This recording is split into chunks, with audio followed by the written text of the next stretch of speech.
A flagrant attempt to cash in on the 70s craze for classic devil-fearing horror movies like The Omen and The Exorcist. Good Against Evil opens with a prologue straight out of Rosemary's Baby. A haggard mother is stripped of her newborn infant by corrupt nuns for undisclosed but plainly sinister reasons. The baby girl ends up the centerpiece at a low-key and actually rather pleasant-looking satanic mixer, where cult leader Mr. Rimmon explains that she will someday be the bride of the devil. Or something. He's rather mumbly and not very specific. There should be nothing more important than the proper raising of the child. The toys she plays with, the books she reads, her education, opportunities, friendships. Cut to the present day.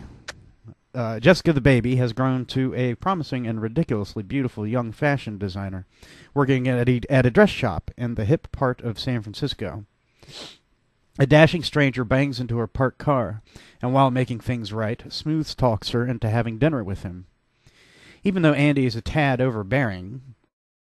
You know, I've got some books in my van I bet you'd be really interested in looking at. Andy.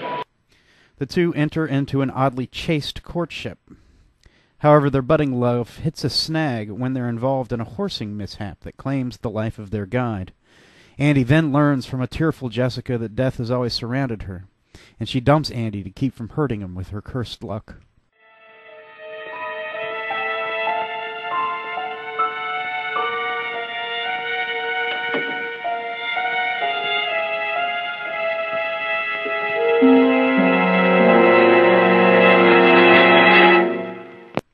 Soon after, the Satanist collector and Andy, mystified by her disappearance, vows to comb the earth looking for her.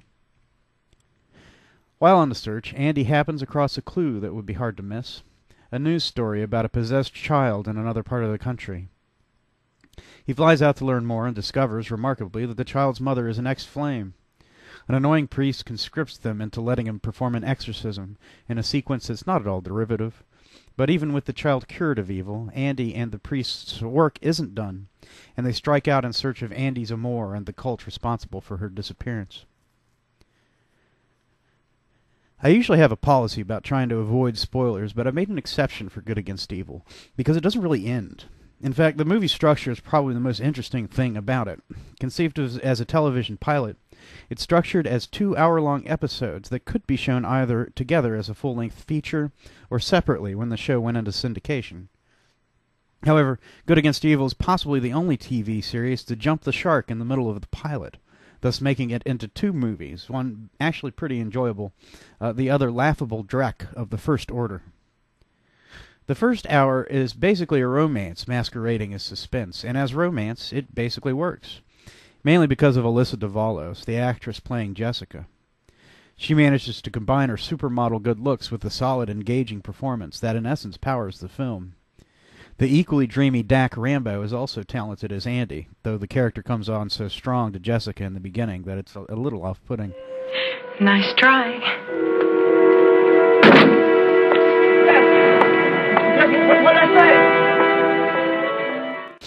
In fact, my theory is that Jessica's snow-driven purity and Dak's sexual aggressiveness were meant to become an ironic plot point in a later episode that, of course, was never made. After all, Jessica is supposed to be evil, and Andy the one meant to be good. The unambiguous working title nature of the name, Good Against Evil, leads one to think that maybe the show would eventually have played with this black and white distinction. But I might be giving the makers too much credit here. In short, the first half is flawed, but Rambo and Davalos generate some chemistry. And their relationship, though schmaltzy, is engaging in just that guilty pleasure kind of way that makes a romance picture work. When Jessica leaves, so does the film. In fact, in an amusing scene just before she vanishes, Andy and she visit a local priest, played by John Harkins. The hellfire and damnation! Sorry about that.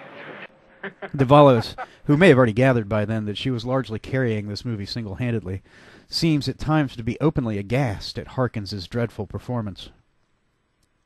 And for some reason, this movie just can't do priests. Harkins' character is quickly snuffed out, but the second priest is no better. Nor is Kim Cattrall, whose stunning histrionics are worth watching just for the laugh factor. She loves cats, dogs, birds. It's insane.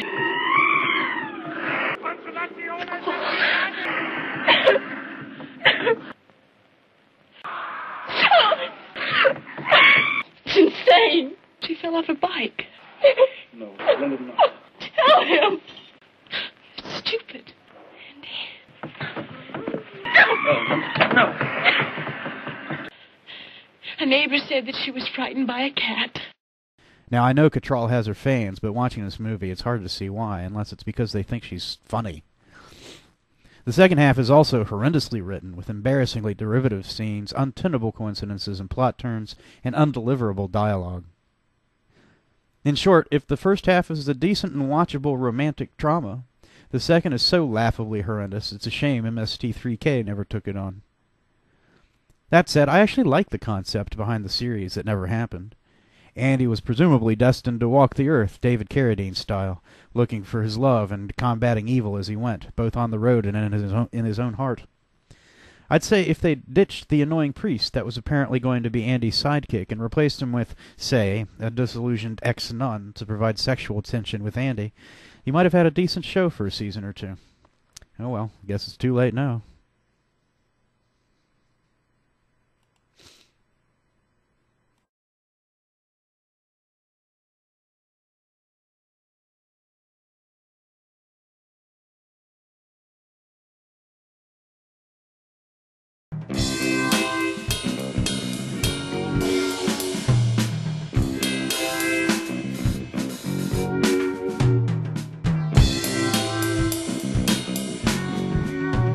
Sleepwalk.